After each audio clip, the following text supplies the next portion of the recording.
बूढ़ी माँ की दर्द भरी कहानी सुनकर रो देंगे आप। 70 वर्ष की उम्र में राधिका देवी की याददाश्त काफ़ी कमज़ोर होती जा रही थी। उन्हें रोज़मर्रा की चीज़ें याद नहीं रहती थी, लेकिन जो उन्हें हमेशा याद रहता था वह था उनका बेटा। दिन हो या रात, एक पल भी ऐसा ना होता जब उन्हें अपने बेटे की याद ना आती। दूसरी तरफ उनका बेटा, जो साल भर में कभी कभार अपने माँ को फ़ोन किया करता था और ज़्यादा बातें भी नहीं किया करता था, फिर भी वह बूढ़ी माँ टकटकी लगाए अपने बेटे का इंतज़ार कर रही थी। एक दिन बेटे का विदेश से फ़ोन आया। हेलो माँ, सुन रही हो? मैं सूरज बोल रहा हूँ। कैसी हो? माँ ने कहा, मैं ठीक हूँ। तुम और बहू कैसे हो बेटा? बेटे ने कहा, सब अच्छे हैं माँ, मैं अगले महीने घर आ रहा हूँ तुम्हें लेने के लिए। अब हम कनाडा में साथ ही रहेंगे। तुम्हारी बहू कह रही थी माँ को यहाँ पर लेकर आओ, वह अकेली वहाँ परेशान होती होंगी। बूढ़ी माँ की सूखी आंखें आंसू से भीग गई। उनके कमज़ोर शरीर में खुशी की लहर दौड़ गई।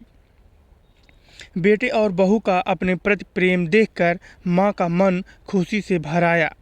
माँ, मुझे ज़्यादा दिन की छुट्टी नहीं है। जिससे जितने पैसे लेने हैं लेकर रखना, तब तक मैं प्रॉपर्टी डीलर से बात कर लेता हूँ। घर के लिए?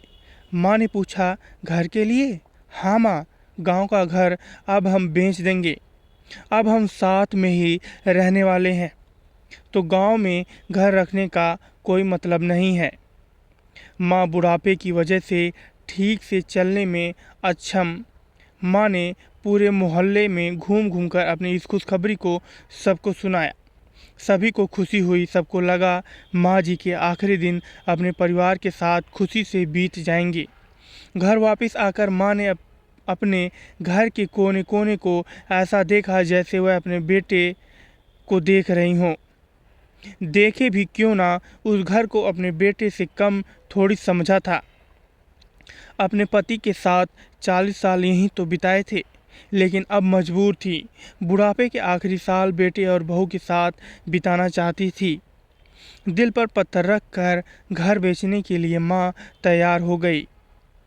आनन फानन में बेटे ने घर को आधे दामों पर बेच दिया। माँ ने ज़्यादा नहीं, लेकिन जिन जिन चीज़ों से दिल लगा था उन चीज़ों को समेटा और बेटे के साथ टैक्सी में बैठकर एयरपोर्ट के लिए चली गई। एयरपोर्ट पर आकर बेटे ने माँ से कहा, माँ तुम यहाँ बेंच पर बैठो, मैं सामान और बोर्डिंग पास की जांच करा कर आता हूँ। वहाँ वक्त लगता है और खड़ा रहना पड़ता है, तुम्हें तकलीफ़ होगी, तुम यहीं आराम करो। मैं यूँ गया और यूँ आया। माँ बेंच पर बैठ गई और बेटा अंदर चला गया। काफ़ी समय हो गया, बेटा वापस नहीं लौटा। माँ सोचने लगी, ज़्यादा भीड़ होगी इसलिए देर लग रही होगी। अंधेरा होने को आया। माँ को अब चिंता होने लगी। एक कर्मचारी ने आकर पूछा, किससे मिलना है माँ जी आपको? यहाँ पर क्यों बैठी हो?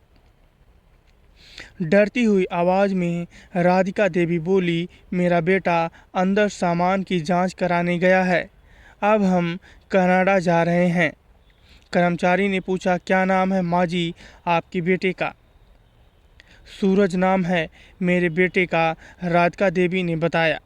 कर्मचारी अंदर गया और थोड़ी देर बाद बाहर लौटा। उसने राधिका देवी से कहा, माँ जी, कनाडा जाने वाली फ़्लाइट तो दोपहर में ही जा चुकी है और आपका बेटा भी उस फ्लाइट में बैठकर कनाडा जा चुका है। अब आपके पास यहाँ बैठने का कोई मतलब नहीं है। आप भी अपने घर चली जाइए। क्या, जा चुका है? हाँ, और अब मैं घर जाऊँ? माँ की आंखों से आंसुओं के सैलाब उठने लगे। जैसे तैसे माँ घर पहुँची, जो अब उसका नहीं दूसरे का हो चुका था। वो वहीं बरामदे में तुलसी के पास सो गईं। घर के नए मालिक को उन पर दया आई तो एक कमरा किराए से उनको दे दिया। पेंशन के पैसों से खाना और किराए का बंदोबस्त हो जाता था। दिन बीतने लगे। कुछ दिनों बाद घर के नए मालिक ने राधिका देवी से कहा, माँ जी, आप अपने रिश्तेदारों के यहाँ जाकर क्यों नहीं रहती? उस घर इस उम्र में आपके लिए वही अच्छा होगा। अच्छा तो होगा, लेकिन अगर मेरा बेटा वापस आया तो उसका ख्याल कौन रखेगा? मेरा बेटा बहुत भोला है, उसे अपना ख्याल रखना बिल्कुल नहीं आता। मैं कहीं नहीं जाऊंगी, क्या पता कब उसे मेरी ज़रूरत पड़ जाए, माँ ने कहा। और कुछ दिन बाद राधिका देवी की मौत हो जाती है। उनका बेटा नहीं आता है। मोहल्ले वाले मिलकर उनका अंतिम संस्कार कर देते हैं। धन्यवाद दोस्तों। अगर यह कहानी आपको पसंद आए तो आप कहानी को लाइक व चैनल को सब्सक्राइब